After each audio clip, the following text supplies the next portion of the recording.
First of all, on behalf of the National Park Service, let me welcome you once again to Gettysburg National Military Park and our ongoing midwinter lectures.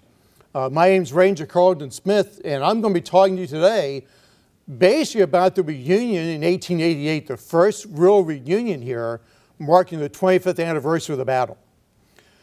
Before I get started, just some housekeeping chores. One is we're still giving our midwinter talks. Next Saturday, the talk will be, "It was indeed a scene of unsurpassed grandeur and majesty," an audio-visual presentation of the National Park Service's coverage of the 150th anniversary of the American Civil War. And on Sunday, March 16th, once beautiful but now desolated valley, post-war Shenandoah Valley, Virginia.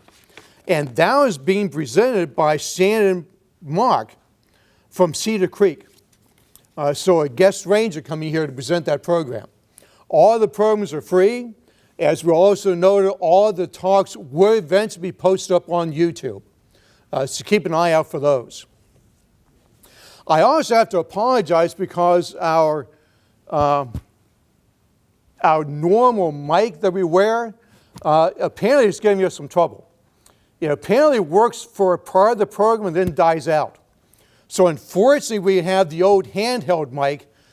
This thing is also like a radio mic in that you almost have to speak right into it. So if anybody has trouble doing the program hearing me, just kind of wave your arms and I'll try to speak a little bit louder. Also, before I begin the program, I have to apologize in a sense to John Cleese and Michael Palin of Monty Python.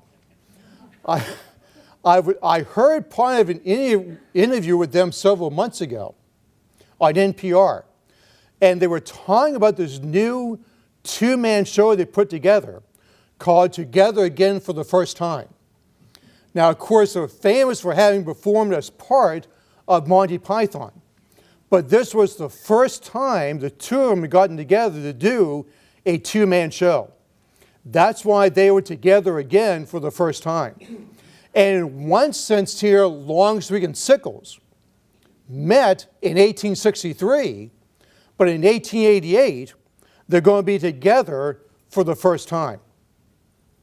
But it is going to be a reunion, the grand reunion of 1888, the 25th anniversary of the Battle of Gettysburg. Now, the idea of this starts in 1887 with General Dan Sickles, who at a meeting at the Society of the Army of the Potomac proposed that the 1888 meeting take place over the anniversary of the Battle of Gettysburg, and that the Society invite members from the Army of Northern Virginia to join them on the battlefield. So this is intended to be a joint reunion in an effort, really, at reconciliation.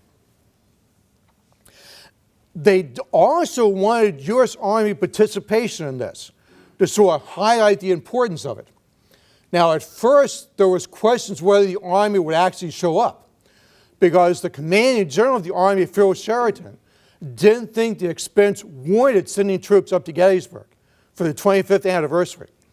But apparently, some old veterans, including Dan Sickles, met with General Sheridan and he changed his mind. And so coming up here is going to be Colonel Horatio Gates Gibson, who had served with the Army of the Potomac in the 3rd U.S. Artillery until April of 1863. At that time, he's appointed Chief of Artillery of the Army of the Ohio, and at one time had commanded the 2nd Ohio Heavy Artillery.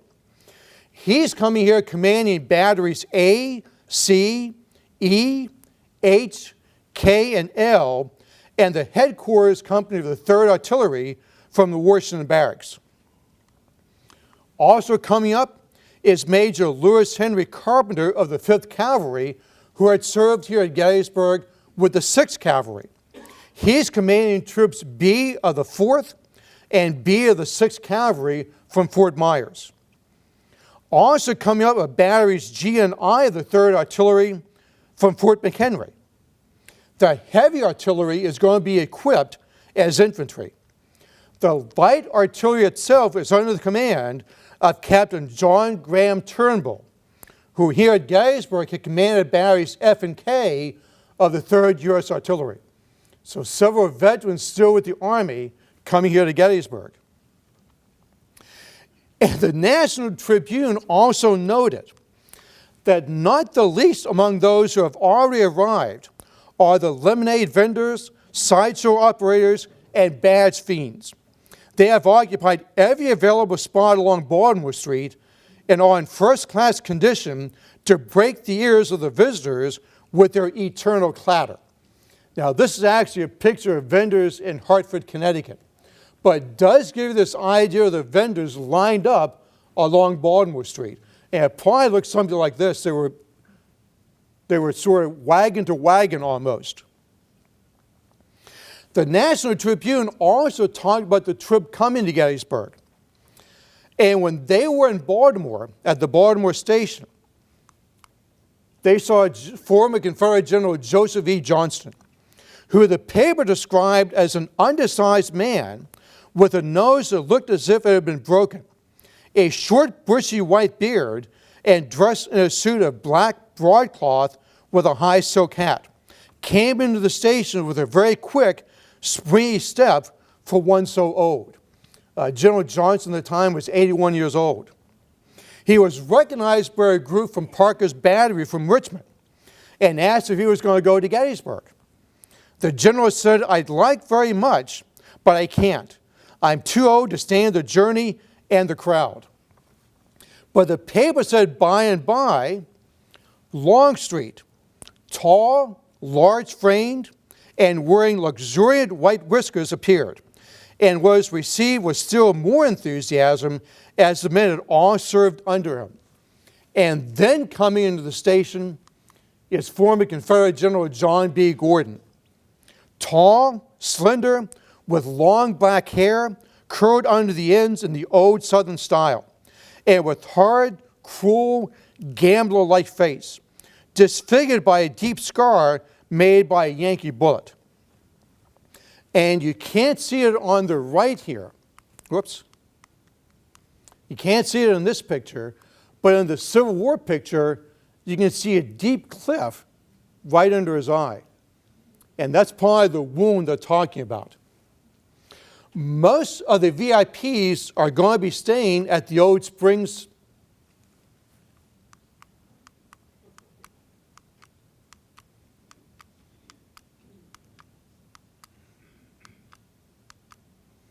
Most of the VIPs are going to be staying at the Old Springs Hotel, which was located on the old Gettysburg Golf Course, Gettysburg Country Club Golf Course.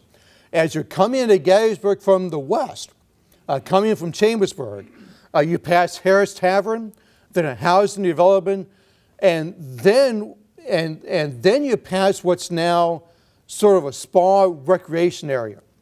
What essentially happened is a company from Maryland took over the old country club clubhouse. So they have that. The Park Service has what used to be the golf course itself. And that's where the Springs Hotel used to sit. And among the VIPs staying at the Spring Hotel was Dan Sickles, leonine and impressive as he ever is. Former Union General Henry Slocum, who commanded the 12th Corps here at Gettysburg, with his refined, scholarly face. Union General Samuel W. Crawford, commanding the Pennsylvania Reserves here at Gettysburg. Former Colonel James S. Robinson of the 82nd Ohio, who was severely wounded here at Gettysburg on the first day. The paper reported of Robinson, they described him as the towering Ohioan who commanded the 3rd Division of the 11th Corps for a few terrible minutes on the first day, until he, like his predecessors in command, was stretched out on the ground by a railroad bullet, and who has since been a member of Congress and Secretary of State for Ohio.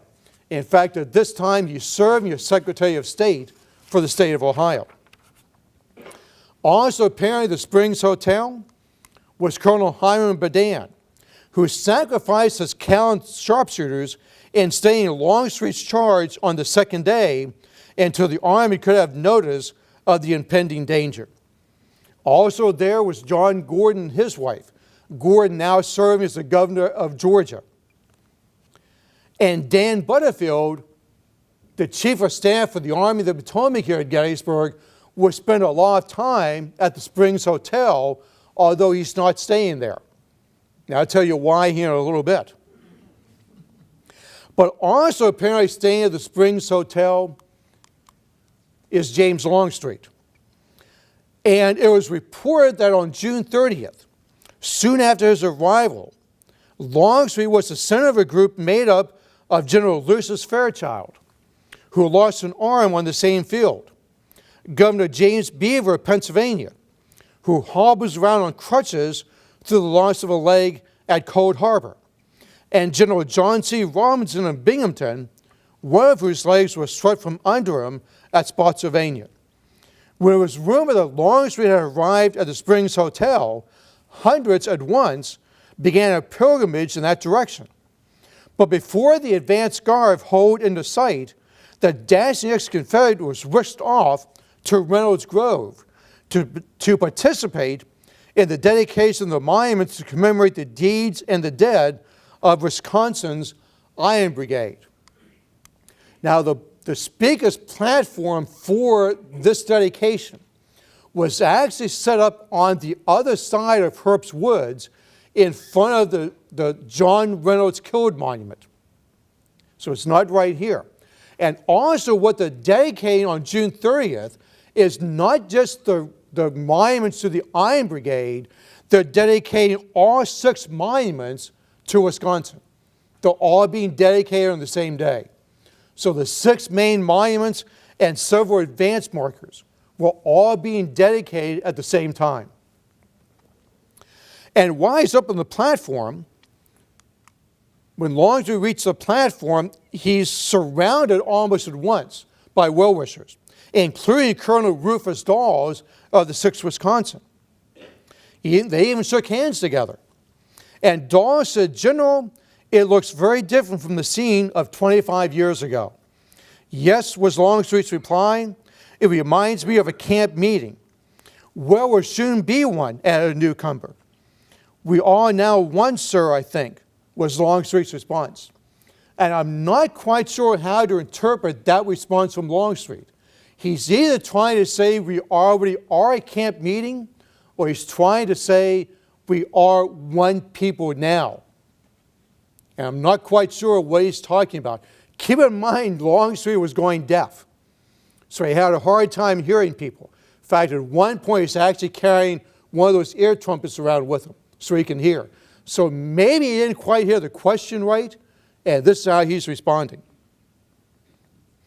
The big meeting on June 3rd, the one everybody wanted to see and witness, is the meeting between Dan Sickles and James Longstreet. The meeting itself doesn't take place until about 1 o'clock in the afternoon at the Springs Hotel. The meeting was observed with great interest by a throng who were curious to see how these old opponents on the battlefield would greet each other.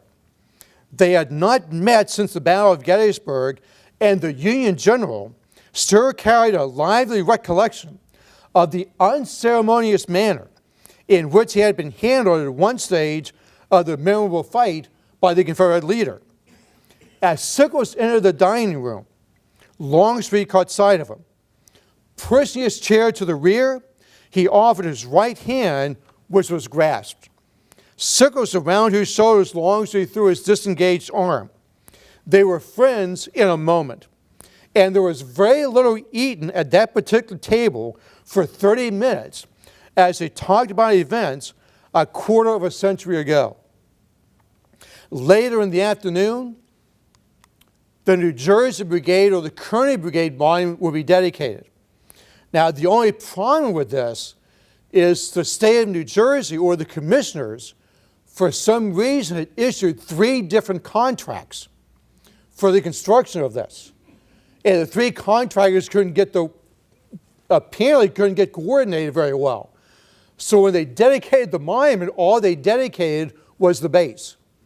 The shaft itself wasn't up yet. But the paper said despite that, when the flag was torn away, only the rugged stone base, New Jersey exercises were an unbounded success. Among other people on the speaker's platform were Governor Beaver of Pennsylvania and James Longstreet. After dinner, Longstreet takes a ride over the battlefield with ex-Governor Smythe of New Hampshire and his wife, and Colonel John B. Bachelder, the park historian at that time. The New York Times said the latter spent so much time on the field that he naturally knows every foot of it. Longstreet had not intended to go over the field until Monday, but was induced to take a preliminary trip by Colonel Bachelder in order, as the latter said, to be able to answer questions on Monday. In his drive, he was shown a stone near the bloody angle, and he stopped and looked at it. It is the only stone of the kind to be found on the battlefield. It bears the following inscription: Brigadier General Louis A. Armistead, CSA, fell here July 3rd, 1863. They also apparently took a ride up to Little Round Top and had a view of the terrain to the west, where Longstreet's attack would be coming from. And it was said that Longstreet was delighted with the scene from the summit of Little Round Top, expressing himself better than ever convinced of the mistake of trying to turn the Union right at Devil's Den. Of course, this is the first time Longstreet's been to the summit of Little Round Top. So now, for the first time in 25 years, he has seen what the Union troops were seeing. Another person who was attracting a good deal of attention was Brigadier General Henry J. Hunt, the chief of artillery for the Army of the Potomac here at Gettysburg. And he was attracting this attention, the paper said, without courting it. So people just want to know General Hunt's opinion on things. The Union Army First Corps will hold its reunion on July 1st in Herbst Woods, and the speaker's platform was set up in front of the monument to General Reynolds. The monument, this particular monument itself, had been dedicated on July 1st, 1886. So it was still a new monument when they met. And they're up there on a wooden platform, about 2 feet high. Now remember, it's the same platform used by the Wisconsin delegation the day before. One of the first to arrive was General Longstreet, a special guest of the reunion. He's going to step up on the platform and shake hands with Bishop John Philip Newman, the bishop of the Methodist Episcopal Church in Washington, who is going to give the opening prayer. But the Gettysburg Compiler also reported that just as the strains of the band leading the procession of prominent men who were to take part in the exercises were heard coming over the brow of Seminary Ridge, Captain Levon Pond of Wisconsin, the man in charge of the exercises, walked up to General Longstreet, who was sitting on the front of the platform, and whispered to him, "General, come quickly with me. I think the platform is giving way." The general at once walked off, and a second after, with a crash, the support gave way, and the structure dropped to the ground.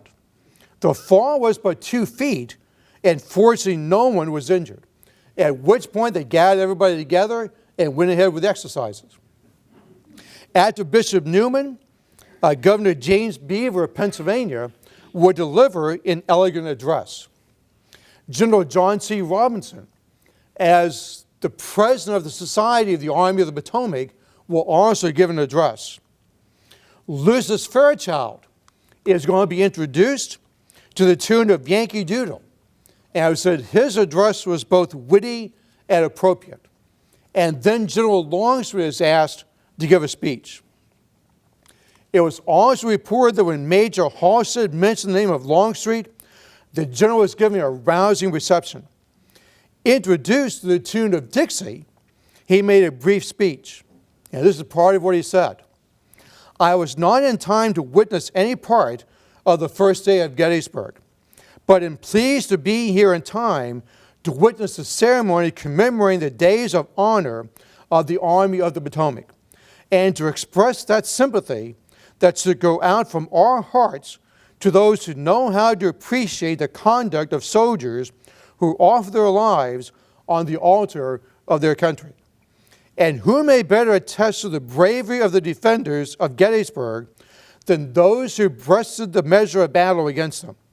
And who could forcibly realize that it was their heroism that grasped the culminating moment, resolved to resist the advancing aspirations of state sovereignty with a firmness that was justified by the strong ground upon which fortune cast their lines? Amidst these formidable surroundings, these rock-bound slopes and heights, reinforced by bars of lead and iron and ribs of steel and American valor. After the ceremonies of the First Corps reunion were over, most people were going to stretch up over to Doubleday Avenue for the dedication of the 83rd New York Monument. Participating in this was the 9th New York State Militia, which back in 1861 had joined the Union cause as the 83rd New York. So now their successors in the New York Guard are coming here to pay homage to their ancestors in a sense. Among the arrivals on July 1st was Senator Warren E. Miller from New York, who had also served in the 5th Cavalry here at Gettysburg. The New York Times said that Miller was the guest of General Butterfield. And here's why Butterfield's not at the Springs Hotel. It seems General Butterfield, who has a private car here that he uses as a hotel. So General Butterfield came here in style. You know, Springs Hotel might be a nice place to stay, but he's got his own private car, and that's where he's going to stay. Also on July 1st, what the newspaper at first did describe as the old Union man, in this case they're talking about Colonel Berdan, in discussing the battle this morning, asked Longstreet if he remembered the firing on his front before his troops made a forward movement. Remember it, the Southerner picked up his ears, and showing more animation than he had at any time since his arrival on the field, said that the firing in question saved Sickles and the day. Berdan rubbed his hands together and looked immensely pleased. He and Longstreet have since spent a good deal of time together, though it is a trifle difficult for anyone to get Longstreet out of the clutches of Colonel John B. Bachelder, the park historian.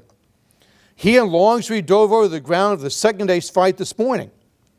But as he was accompanied only by Colonel Bachelder, the condition of his memory regarding the events of July 2nd have not been learned. He is to visit all points of the battlefield tomorrow.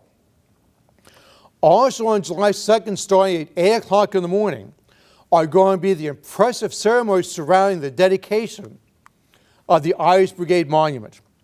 These start at 8 o'clock in the morning with a Requiem Mass in St. Francis Xavier's Catholic Church, conducted by Father William Corby, the Irish Brigade chaplain who gave final absolution on the battlefield. He was assisted by Reverend Thomas Olet and by Reverend Joseph A. Bell, the pastor of St. Francis.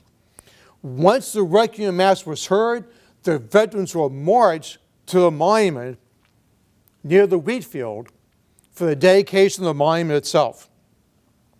Brigadier General Dennis E. Burke and Colonel James D. Brady would deliver the orations for the dedication.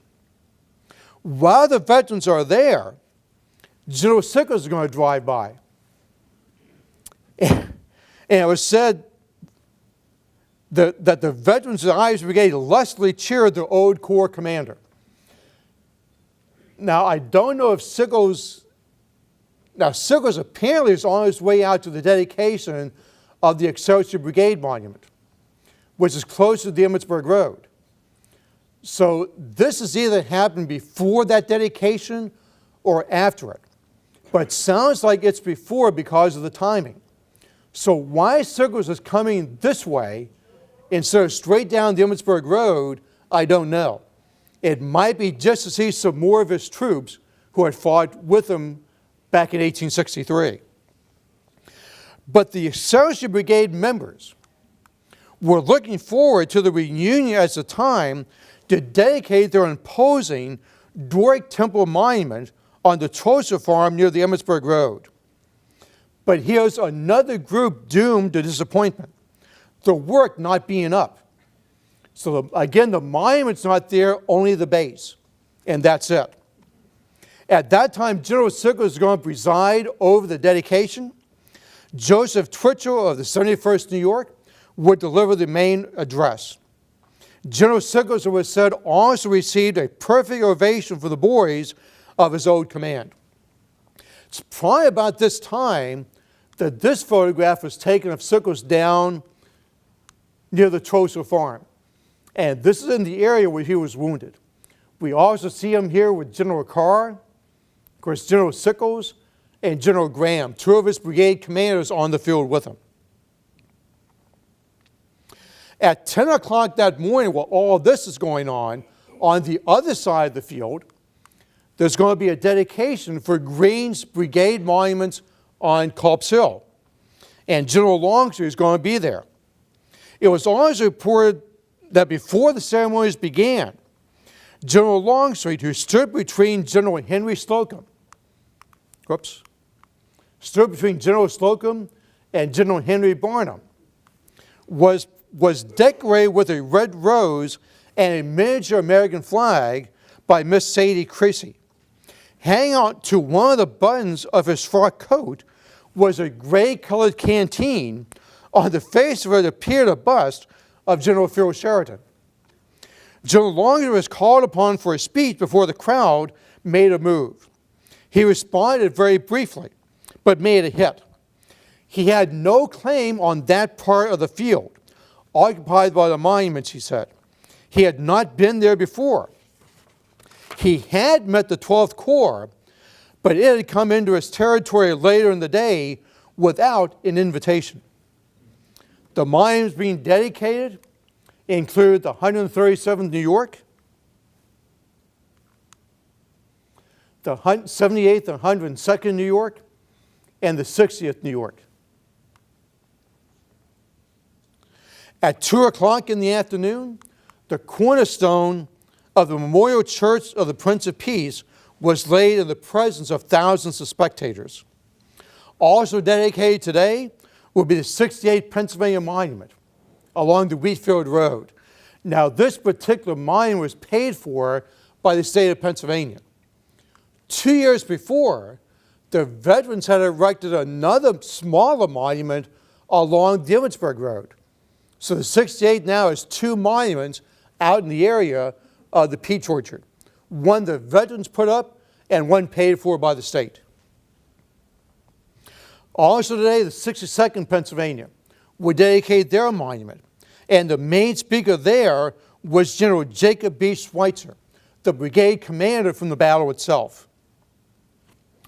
Also dedicated on July 2nd is the 4th New York Artillery commanded by Captain James Smith up in Devil's Den. And everybody's familiar with this particular statue. It's right at Devil's Den as you make the turn up near the top.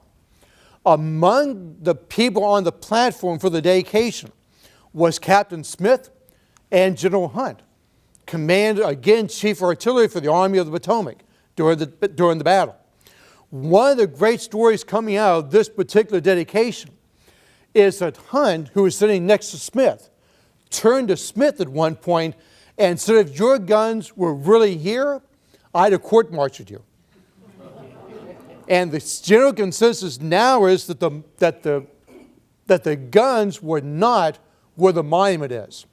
The guns were high up on the crest of the ridge, probably in the area where the 99th Pennsylvania Monument is located today. That fits better with what's known and what's been written about the battery. So a little history, a little battle lesson for you today, among other things. Also on July 2nd, the Society of the Army of the Potomac is going to have their yearly meeting, and they elect Joshua Chamberlain as president for the next year. And also choose Orange, New Jersey for the meeting in 1888. The main event of all these 3 days of celebration, if you will, is going to be the grand reunion scheduled for 5 o'clock in the afternoon of July 2nd at the National Cemetery. The speakers will be at the cemetery rostrum. As reported, at least 10,000 people were crowding into the cemetery, and there were so many people who wanted to get there, they actually had to close the gates. And people had to stand outside the walls to try to hear what was going on. One magazine at the time, The Critic, also noted that the unique and striking feature of the Gettysburg reunion was the fraternal assemblage of men who had, on the same field, fought each other to the death for principles incapable of reconciliation. The National Tribune also noted that side by side on the grandstand at the National Cemetery could be seen General Sickles, Longstreet, Slocum, and Gordon, who were fighting and trying with all their power to kill each other at the time of the great action. But now they sat there with the best of feelings toward each other. It was a queer sight to see these leaders on opposite sides engaged in friendly intercourse before the vast assemblage which had gathered in the cemetery, the like of which will perhaps never be looked on again. And the New York Times stated, the actors are the very men who defended the ridge on whose slope the cemetery lies against the repeated and desperate assaults led by the very men 25 years ago, this very day, who joined them here now in pledges of friendship, loyalty to a common flag, and unity of devotion to a common country. All, place, scene, and the living figures of the men themselves were inspiring. The ceremonies kicked off at 5 o'clock in the afternoon with Reverend Joseph Twichell, so I mentioned, formerly the chaplain of the 71st New York, giving the opening prayer. Twichell at this time was serving as the pastor of the Asylum Hill Congregational Church in Hartford, Connecticut, and had been a close friend of Mark Twain since they first met in 1868. The master of ceremonies is going to be General John C. Robinson. Now, Robinson had been commissioned directly into the Army in 1839 from New York. He served as colonel of the 1st Michigan Infantry and was promoted to brigadier general on April 28, 1862. He lost a leg at Spotsylvania and commanded the 2nd Division of the 1st Corps at Gettysburg. He had served as lieutenant governor of New York and was now serving as commander-in-chief of the Grand Army of the Republic and president of the Society of the Army of the Potomac. Here we have the honor of introducing General Sickles. And part of Sickles' comments were, 25 years have passed, and now the combatants of '63 come together again on your old field of battle to unite in pledges of love and devotion to one Constitution, one Union, and one flag. Today, there are no victors, no vanquished. As Americans, we may all claim a common share in the glories of this battlefield, memorable for so many brilliant feats of arms. No stain rests on the colors of any battalion, battery, or troop that contended here for victory. Gallant Buford, who began the battle, and brave Pickett, who closed the struggle, fitly represent the intrepid hosts that for 3 days rivaled each other in titles of martial renown. After General Sickles came Governor Gordon of Georgia. And there was frequent applause as Gordon's swinging sentences, elegant and ringing, were uttered. Gordon had greeted the assembled soldiers, he said, with less trepidation than he did in 1863. He knew they were meeting today as citizens of a common country with no break in the line from Maine to Florida. There was one suggestion that dominated his thoughts, and he asked for a brief indulgence. My fellow countrymen of the North, if I may be permitted to speak for those whom I represent, let me assure you that in the profoundest depths of their nature, they reciprocate that generosity with all the manliness and sincerity of which brave men are capable. In token of that sincerity, they join in consecrating for annual patriotic pilgrimage these historic heights, which drain such copious drafts of American blood poured so freely in discharge of duty as each conceived it. A Mecca for the North, which so grandly defended it, a Mecca for the South, which so bravely and persistently stormed it. We join you in setting apart this land as an enduring monument of peace, brotherhood, and perpetual union. Governor Beaver of Pennsylvania, who I found out, if you didn't know it, this is who Beaver Stadium is named for, up at Penn State, had been appointed by his comrades in the Army of the Potomac to give a simple but sincere welcome to the Confederate veterans.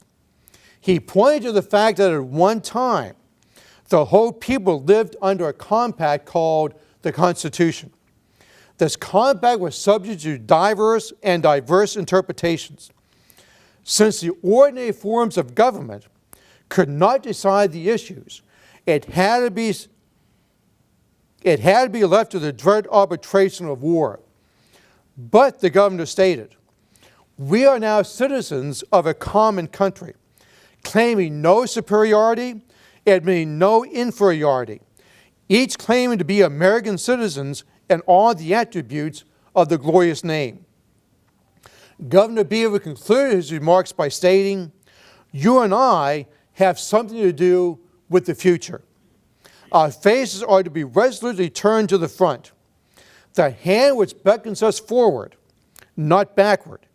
It is in recognition of this fact, and because that we, as wearers of the gray and blue, can exert and should exert a great influence in shaping the destiny of this country, that my comrades of the Army of the Potomac have invited you here, that we may look each other in the face, may assure you of our desire to accord to you your full share in the work which is before us, of our sympathy in the heroic effort which you have made and are still making in building up a new South, and of our admiration for the courage and fortitude and the endurance with which you sustained your side of the contest to which I have alluded, whose decision is beyond recall.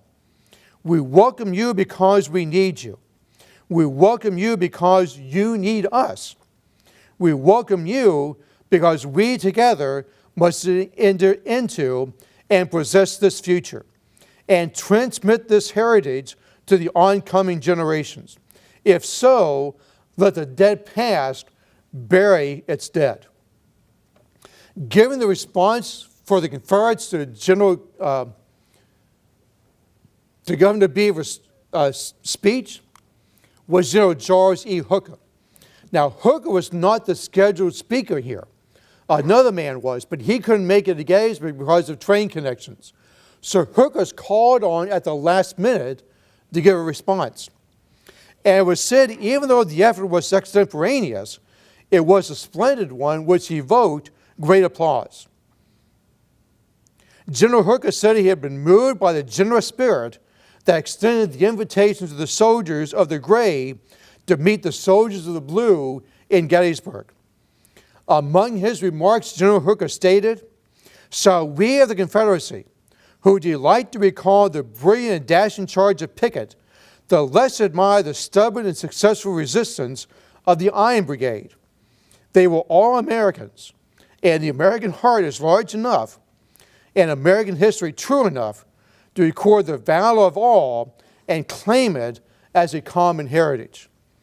General Hooker concluded by saying, "We should be something more or less than men and women could we forget the perils encountered, the hardships endured, and the blood shed for us by the boys who wore the blue and the boys who wore the gray. Their last syllabled utterances as they fell on this and many another distant battlefield, as their pale lips froze in death, perchance murmured our names. No, the memories must be ever cherished, not in hate, but in love. And as we go from this field, let us feel nerved anew for the struggle of life and the development of our glorious country. The papers report that as the applause was still going on for General Hooker, General Longstreet came up on the platform very quietly, and after shaking hands with General Sickles and Gordon, took a seat near the latter. Pennsylvania's famous war governor, Andrew Curtin, is now going to walk feebly to the rail which ran along the edge of the rostrum. His short talk convulsed the crowd with laughter. However, no one reported the exact words of Governor Curtin or the speakers who came after him. So we know he made people laugh, but what he said we don't know. Nobody recorded it. And unfortunately, nobody recorded the remarks of General Longstreet or General Slocum. All we know is they spoke, and that's it. The final speaker of the day was General Newton Martin Curtis. He was the former commander of the 142nd New York, promoted to brigadier general on January 15, 1865. He was a member of the New York State Assembly and was currently the commander of the New York chapter of the Grand Army of the Republic. And nobody reported what he said either. Well, you know, he's the last speaker. In between, they did read a telegram from President Grover Cleveland, who had been invited to attend the reunion. But in his telegram, he concluded that because of my confining duties here in Washington and all the circumstances surrounding the subject, I have arrived at the conclusion that I ought not to leave here at the time designated. The President did feel, though, that the meeting of the survivors of Gettysburg upon the field, where they fought 25 years ago, cannot fail to teach an impressive lesson and convince all our people that bravery is akin to magnanimity, while it reminds them that the object of war is the attainment of peace. The Reverend Dr. Milton Valentine, the third president of Gettysburg College and currently the chairman of the faculty at the Lutheran Theological Seminary, is going to close the exercises with a benediction. The next day, on July 3rd, the papers reported that Generals Gordon and Longstreet, everywhere they went, were always the center of attraction and were kept in constant conversation by the Yankee soldiers, telling how, when, and where it might have been had this, that, or the other transpired. So they're talking about what ifs even back then.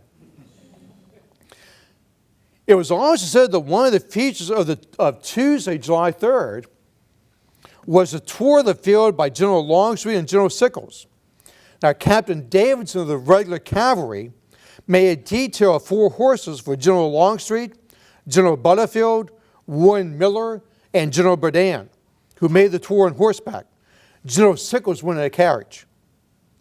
And again, Longstreet and Berdan are going to shake hands.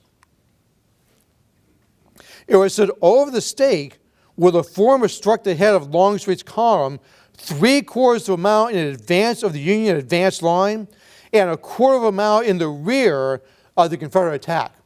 Now, from that description, the place they're talking about is the monuments on Berdan Avenue, which are the only Union monuments on the Confederate side of the battlefield. But these monuments represent companies A, B, D, and H of the 1st U.S. Sharpshooters, Company F of the 1st U.S. Sharpshooters, and the 3rd Maine Infantry. There were stakes driven in where these monuments were going to go. They're not actually dedicated until 1889, a year later. So Longstreet and Sickles are shaking hands over the stakes where these monuments are located. They also passed by the Hancock Wounding Monument, which had been erected in May of 1888. So this is a relatively new monument when they go past it. When the party of horsemen were passing this spot during the second day's reunion, General Butterfield called a halt. Looking to the west, General Longstreet looked intently toward the gloomy woods of Seminary Ridge, from which Pickett made his celebrated charge. This is the Hancock Wounding Monument, the Cadore Barn. This is Seminary Ridge, with the Virginia Memorial right in the middle. So it's these fields Longstreet is looking at in 1888.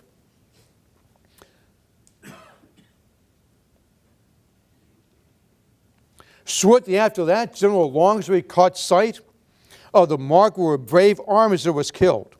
He was both surprised and gratified to know that a movement was on foot to mark this spot with a fine monument. And of course, at this time, they're talking about a monument to Pickett's division being placed someplace in the area of the high water mark, near the Armistead Marker. There were plans for that. That is never going to happen. Instead, part of the monument is actually down now at Hollywood Cemetery in Richmond. So it was never placed on the battlefield itself.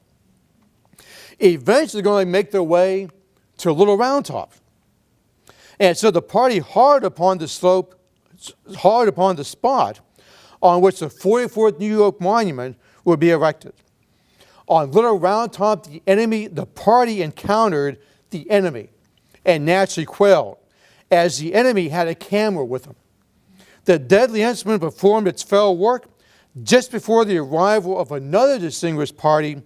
The new arrivals were General Sickles, General Slocum, and General Carr, who were driving up in Sickles' carriage. So Longstreet and company was on a horse. This picture was taken. And it was said that General Sickles and his companions occupied a barouche. And hundreds who were strolling about the battlefield had noticed the New Yorkers and determined to follow them. They did follow them. And Little Round Top soon contained a small army. This army wanted to shake hands with General Longstreet, and it was bound to do so. General Sickles looked on and laughingly said, "This is General Longstreet's second reception on Little Round Top." The old Confederate blushed, and he actually attempted to hide behind a huge boulder when the deadly camera was again leveled at him. He was captured and brought to the front. The photographer cried, "All ready?" The cloth was flung aside, chins were held up, and in a moment the negative disclosed the faces and figures of General Longstreet, General Sickles, General Slocum, General Butterfield, General Carr, General Hartranft, and General Joshua L. Chamberlain.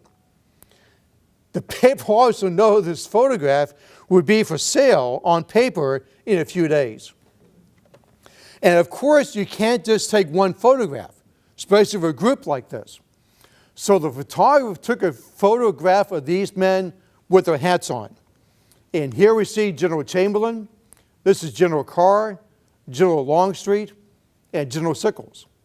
There's also a little change in who is standing where with the next photograph.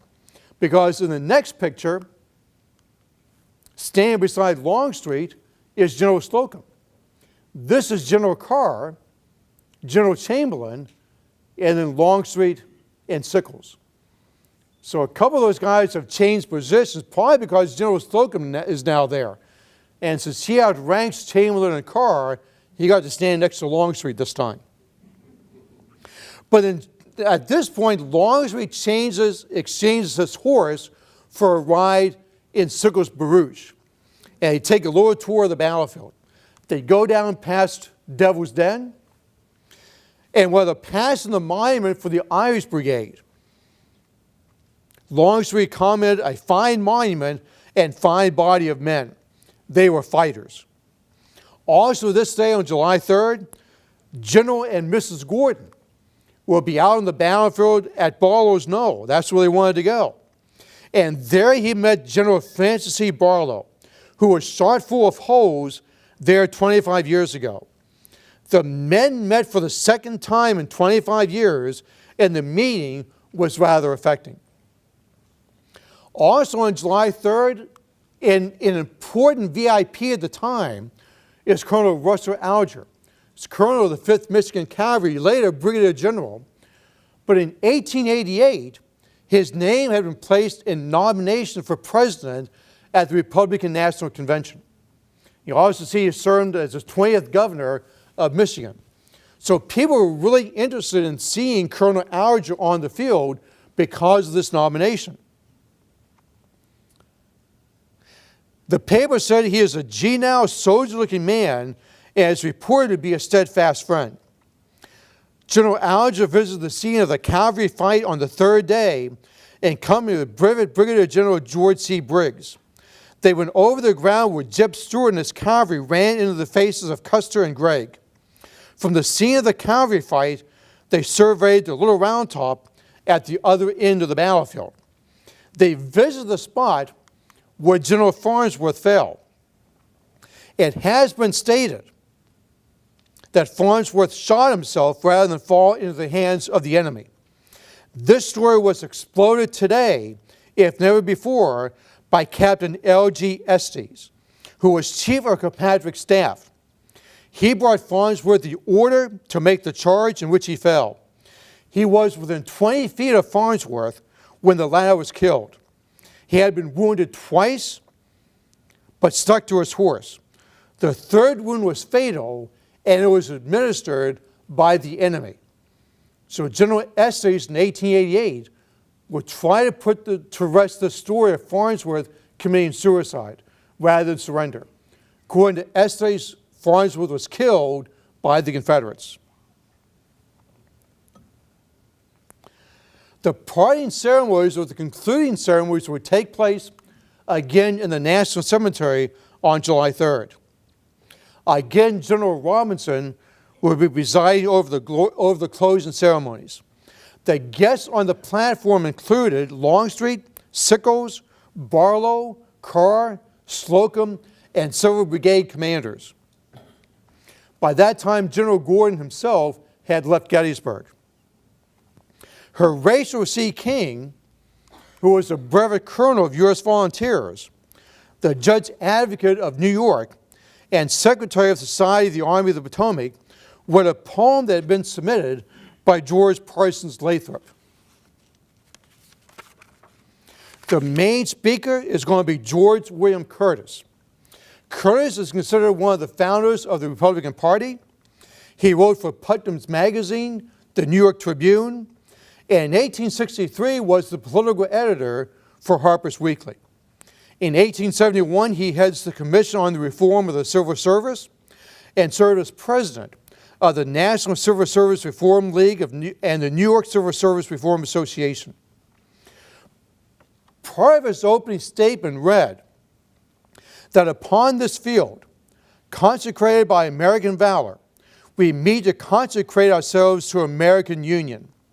In this hallowed ground lie buried not only brave soldiers of the blue and the gray, but the passions of war, the jealousies of sections, and the bitter root of all our national differences, human slavery. Immediately after Curtis's oration, immediately following the ceremonies, General Longstreet, General Sickles, and General Crawford took a carriage and rode over part of the battlefield.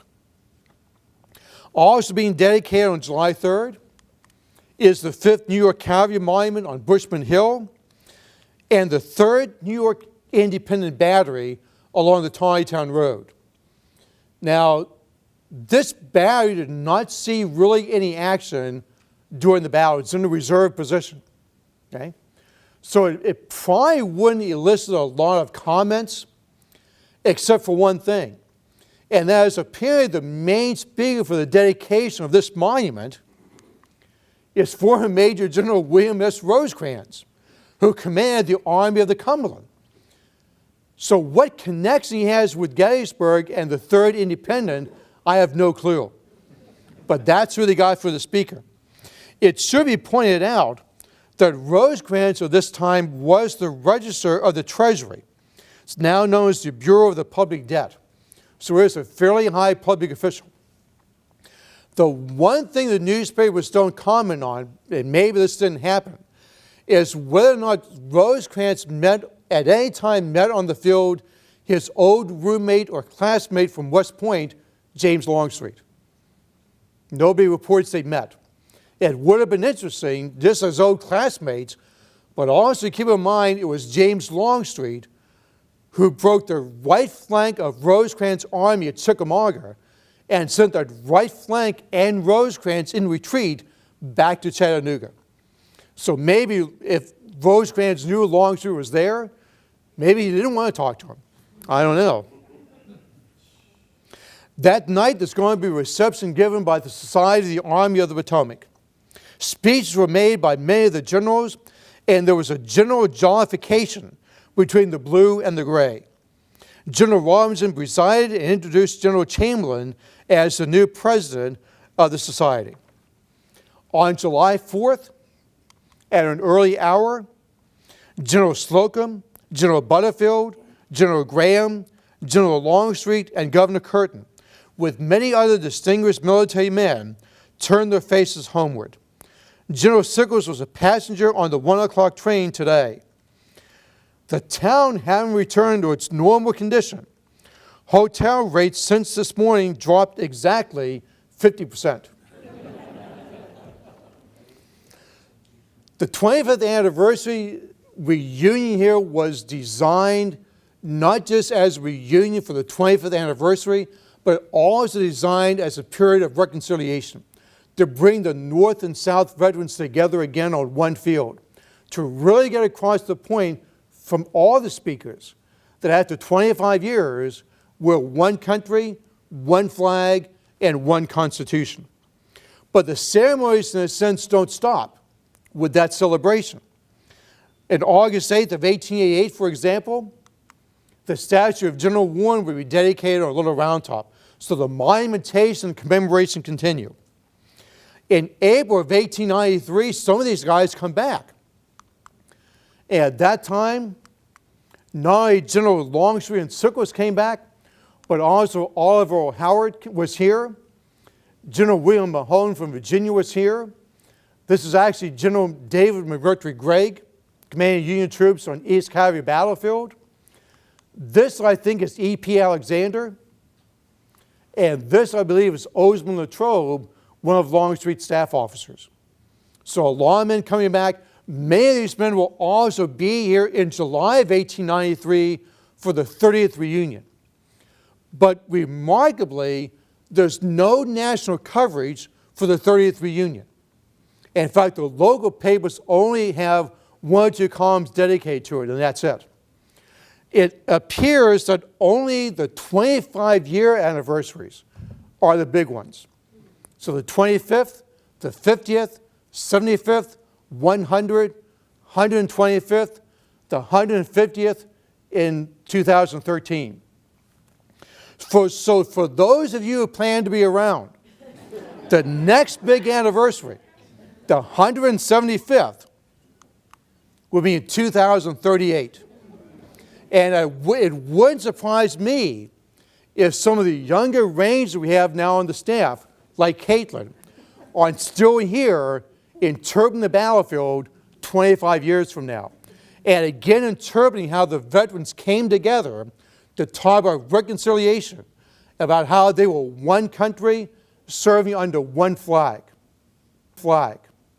Flag.